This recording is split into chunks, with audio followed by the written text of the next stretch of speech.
नमस्कार दोस्तों, आप सभी का ऑडियो बुक्स लाइब्रेरी पर स्वागत है। क्या आप भी कभी कभी जीवन की आपाधापी, लोगों के धोखे और अपने ही मन के भीतर उठने वाले तूफानों से थक जाते हैं? जब पूरी दुनिया का बोझ आपके कंधों पर महसूस हो तो मन की शांति कहां से लाए? आज हम रोम के महान सम्राट मार्कस ऑरेलियस की अमर डायरी मेडिटेशंस के पन्नों को पलटेंगे, जो हमें सिखाती है कि सच्ची शक्ति और शांति बाहर की दुनिया में नहीं, बल्कि हमारे अपने विचारों के भीतर छिपी होती है। यहाँ कुछ मुख्य बातें हैं जो हम सीखेंगे।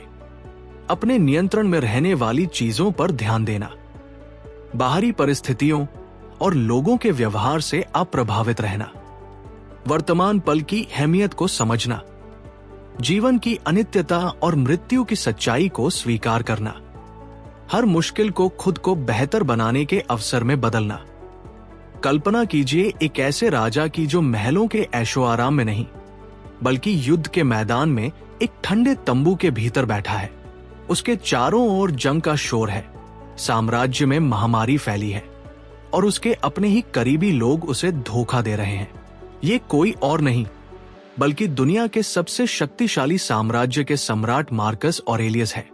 वे किसी और दुनिया को जीतने के लिए नहीं, बल्कि खुद के मन को जीतने के लिए रात के अंधेरे में एक डायरी लिख रहे हैं। वे खुद को याद दिलाते हैं कि बाहर चाहे कितना भी बड़ा तूफान क्यों न हो, उनके मन के भीतर एक ऐसा सुरक्षित किला है जिसे उनकी मर्जी के बिना कोई नहीं तोड़ सकता। वे हमें सिखाती हैं कि लोग हमारे साथ कैसा व्यवहार करते हैं, ये हमारे हाथ में नहीं है, लेकिन हम उस पर कैसी प्रतिक्रिया देते हैं, ये पूरी तरह हमारे हाथ में है। जैसे जैसे हम इस सम्राट के विचारों के साथ आगे बढ़ते हैं, हमें समय की एक विशाल नदी दिखाई देती है। मार्कस हमें याद दिलाते हैं कि हमारा जीवन इस अनंत ब्रह्मांड के इतिहास में एक छोटी सी बूंद की तरह है। जो लोग आज हमें परेशान कर रहे हैं या जिनकी तारीफों के पीछे हम भाग रहे हैं, वे सब एक दिन मिट्टी में मिल जाएंगे। जब हम जीवन की इस अनित्यता को और मृत्यु की सच्चाई को गहराई से स्वीकार कर लेते हैं, तो हमारा सारा अहंकार और सारा डर पल भर में गायब हो जाता है। हमारे पास न तो बीता हुआ कल है और न ही आने वाला कल। हमारे पास केवल ये वर्तमान पल है। इसी पल में पूरी जागरूकता के साथ जीना और इसे अपनी पूरी ईमानदारी और अच्छाई के साथ बिताना ही इंसान का एकमात्र असली कर्तव्य है। इस यात्रा का सबसे खूबसूरत मोड़ तब आता है जब मार्कस हमें बहानों की दुनिया से बाहर निकालते हैं। वे कहते हैं कि रास्ते में आने वाली बाधाएं असल में हमारा रास्ता रोकने के लिए नहीं, बल्कि हमें अंदर से मजबूत बनाने के लिए आती है।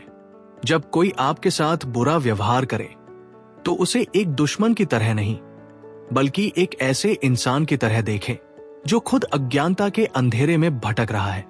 आप अपने भीतर के धीरज और करुणा को जगाकर उस कड़वाहट को भी एक सुंदर सीख में बदल सकते हैं। ये कोई मजबूरी नहीं, बल्कि एक सच्चे विजेता की मानसिकता है जो हर परिस्थिति को अपने आत्मिक विकास का ईंधन बना लेती है। इस कहानी से हमें ये सीख मिलती है कि बाहरी दुनिया कभी हमारे हिसाब से नहीं चलेगी, लेकिन जब हम अपने विचारों पर नियंत्रण पा लेते हैं तो हम हर परिस्थिति में शांत, स्थिर और अजेय बन जाते हैं। कुछ महत्वपूर्ण बातें जो हमें ध्यान में रखनी चाहिए। केवल उन चीजों की चिंता करें जिन्हें आप बदल सकते हैं, और जो आपके नियंत्रण से बाहर हैं, उन्हें सहजता से स्वीकार करना सीखें। दूसरों के बुरे व्यवहार या कड़वी बातों को अपने मन की पवित्रता और शांति भंग करने की अनुमति कभी न दें। हमेशा वर्तमान पल में पूरी जागरूकता के साथ जिए, क्योंकि यही एकमात्र समय है जो वास्तव में आपका है। हर मुश्किल, चुनौती और असफलता को खुद को मानसिक रूप से मजबूत बनाने के एक बेहतरीन अवसर के रूप में देखें। रोजाना कुछ समय अकेले में एकांत के साथ बिताएं और अपने विचारों का निष्पक्ष होकर आत्मनिरीक्षण करें। आज के लिए बस इतना ही। आप सभी अपना बहुत ख्याल रखिएगा।